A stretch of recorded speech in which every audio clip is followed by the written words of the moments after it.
This man is about to become the first person in history to walk a path around the Earth, and after 27 years of walking, he is now on the final stretch. Carl Bushby began his journey from Chile in 1998, and he planned to walk all the way back to the UK without breaking two rules. First, he couldn't use any form of transportation, and second, he couldn't return home until he arrived there on foot. It's a miracle that somehow he managed to make it through the three major challenges. The first challenge was the Darien Gap, a remote, roadless stretch of jungle often considered the most dangerous in the world, not only because it's full of deadly animals, swamps, and smugglers, but also because when he passed through, Colombia was a war zone.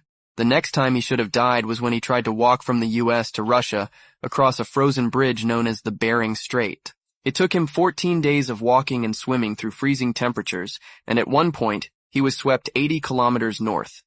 Yet somehow, he didn't die and made it to the other side.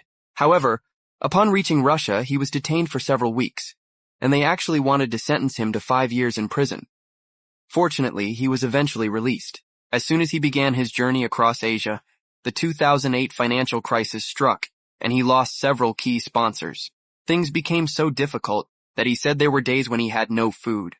But when he reached the edge of Asia, he faced his greatest challenge yet, the Caspian Sea problem. To walk across it, he would either have to go through Russia or Iran, neither of which were good options. In fact, he spent over a year in Turkmenistan just trying to figure out a way forward.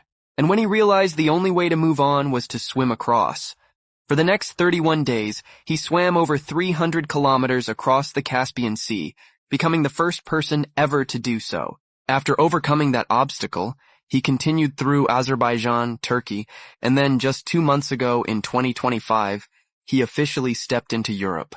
Over the course of nearly 3 decades, this man has walked through wars, pandemics, the invention of the smartphone, the launch of the International Space Station. He has missed it all. He's been walking for so long that his final destination is the very place he left from. What if they made a movie about this man's life?